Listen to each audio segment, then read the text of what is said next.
Bonjour, aujourd'hui nous allons découvrir le livre Jour de Kabylie par Mouloud Feraoui.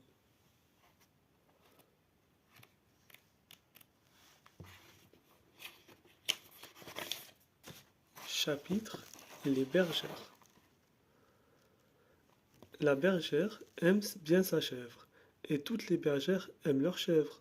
Ensuite, elles forment une petite troupe qui vagabonde capricieusement sur les crêtes buissonneuses, là où il n'y a ni figuier, ni jeunes oliviers, mais beaucoup de genêts aux papillons d'or, des lavandes parfumées, du myrte, du smilax et d'autres choses encore. Dans le maquis sauvage, chacun se sent à l'aise. Le temps passe, on flâne, on s'amuse, on gambade. On n'est pas pressé de rentrer. Pour nous, la chèvre n'est pas la vache du pauvre, mais celle de tout le monde. On en tous ceux qui peuvent en avoir. À la maison, la chèvre n'est pas gênante.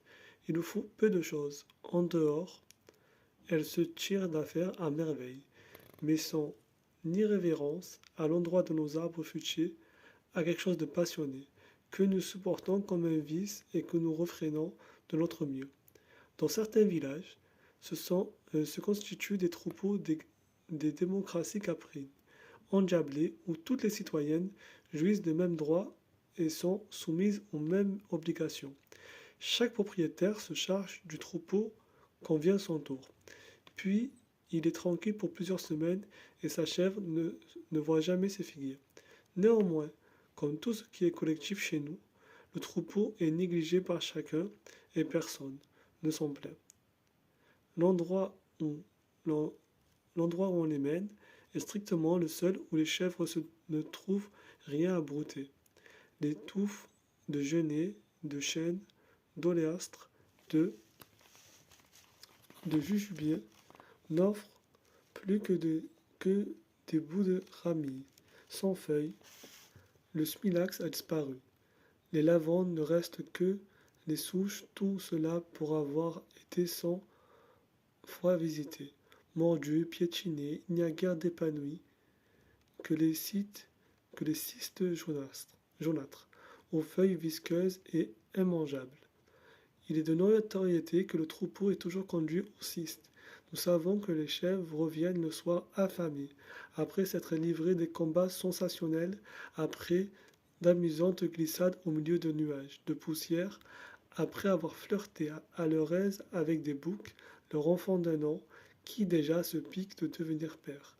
Si on aime sa chèvre, on ne la met pas au troupeau, et si les bergères n'aiment pas leurs chèvres, vous ne les verriez pas derrière leurs bêtes. Bien entendu, des villages existent où cette idée de constituer un troupeau n'est pas venue aux gens. Ils ont du large, les broussailles ne manquent pas, chacun se suffit.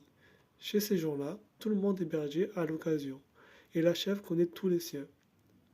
Lorsque le père de famille l'invite à le suivre en lui tendant d'une main avare les figues véreuses qu'il puise l'une après l'autre dans le capuchon du bournous effiloché, le bournous des champs. Elle sait, la vieille biquette, qu'elle ne pourra pas gambader pour cette sortie. Il ne lui reste plus qu'à se hâter de trottiner derrière le bourricot, car dès qu'on arrivera au champ, le père l'attachera au piquet de la haie, à portée d'une touffe de ronces où il n'y aura à découvrir que quelques brins de clématite. Pas très loin, l'âne sera attaché aussi et l'homme ira à son travail. Le soir, vous avez droit à une bonne brassée de pousses tendres cueillies avec soin, ainsi qu'aux dernières figues véreuses, sorties ennuyeuses tout de même. Il y a mieux. Parfois, vous accompagnez la mère quand elle va vider autour des figuiers la corbeille de crottes qu'elle a retirée de la litière. Cette femme est si douce que vous la suiviez avec plaisir. Le son de sa voix, vous l'aimez parce qu'il est affectueux comme son regard. Vous savez que vous êtes sa chèvre avant d'être la chèvre de tous les autres. Elle a mille façons de vous le faire comprendre. Pourtant, le jour de la sortie, elle vous trahit froidement. Avant de franchir la haie, elle vous empoigne, dénoue sa ceinture rouge et vous lie au méchant piquet. à cause des figuiers, précisément. Ce qui ne vous empêche pas, d'ailleurs, de lui rendre votre estime dès que vous remontez à la maison. Sortie trop rapide malgré tout. Encore une fois, il y a mieux. Les jours de congé scolaire, vous les devinez tout de suite. Le petit bonhomme de garçon, condoura retroussé, poche enflée de bonnes figues et vieux bournous autour du cou. Vous regardez fièrement et vous attend sur le seuil.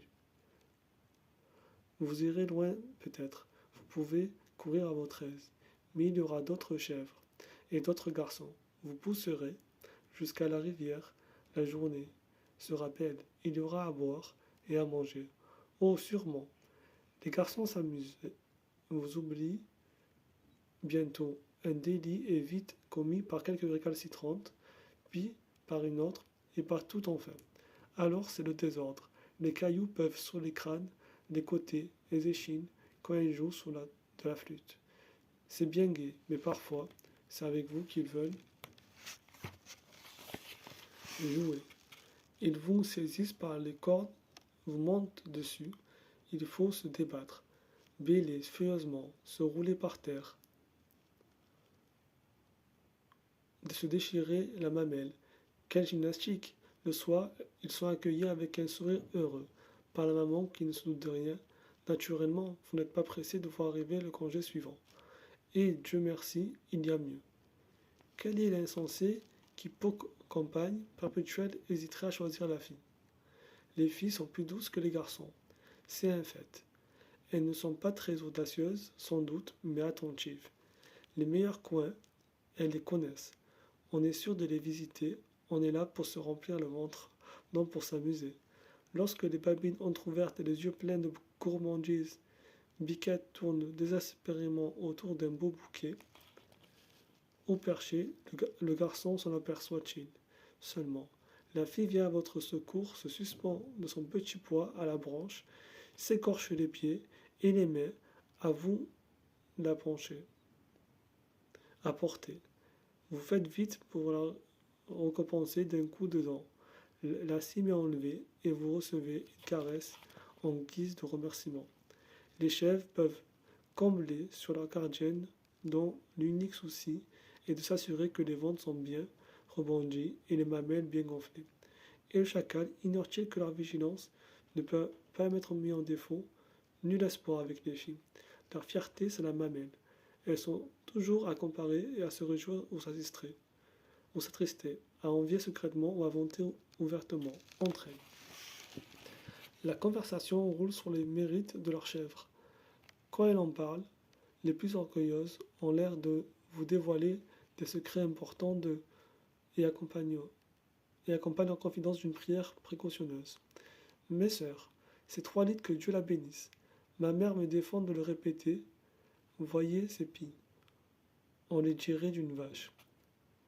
Dieu bénisse ces petits, sont élancés comme des lévriers Dieu. Une ancienne bergère, devenue mère de famille, se rappelle avoir eu une amie qui ne permettait aucune discussion. Nous sortions toujours ensemble, me dit-elle. Elle aimait bien sa chèvre, et moi aussi la mienne. Mais j'étais timide, moi et influençable. Elle me parlait toujours de sa chèvre, dégainée les autres. Dieu bénisse par-ci, Dieu bénisse par-là. Je n'avais qu'à approuver. Que voulez-vous? À la fin, j'ai adopté la formule, et je disais moi aussi, ta chèvre, Dieu bénisse, c'est ceci ou cela. Cette formule, je n'ai eu jamais le courage de l'employer en parlant de ma biquette, bien qu'intérieurement le vœu était chaque fois exprimé. Mon ami s'en aperçut même pas, ou bien, si elle s'en rendit compte, ce fut une raison supplémentaire de dédaigner ma chèvre. Par la suite, dans d'autres occasions, j'ai rencontré pas mal de gens qui disaient ma chèvre, Dieu bénisse, c'est ceci ou cela. Vous leur répondez, oui, ta chèvre, Dieu bénisse. C'est, quant à eux, ils vous déclarent froidement, ta chèvre, c'est. Nous ne réservons la bénédiction que pour ceux qui les touchent. Dans le cœur des grandes filles, ces années de vagabondage demeurent pleines de souvenirs touchants. On n'oublie pas sa belle bête, ni la plus douce, ni celle que les gens ont enviée. Leur robe, leur tête, la forme de leurs petites cornes restent dans la mémoire de tout, tout comme leur manie ou leur tempérament. Ce sont des images amies qui rappellent le temps d'insouciance, le temps où l'enfant accorde la même âme aux gens, aux bêtes et à soi-même, et beaucoup d'affection à sa chèvre. Voilà, c'est la fin de ce petit extrait du livre Le jour de Kabylie, Le jour de Kabylie de Méloud Féharoun. Je vous souhaite une bonne lecture.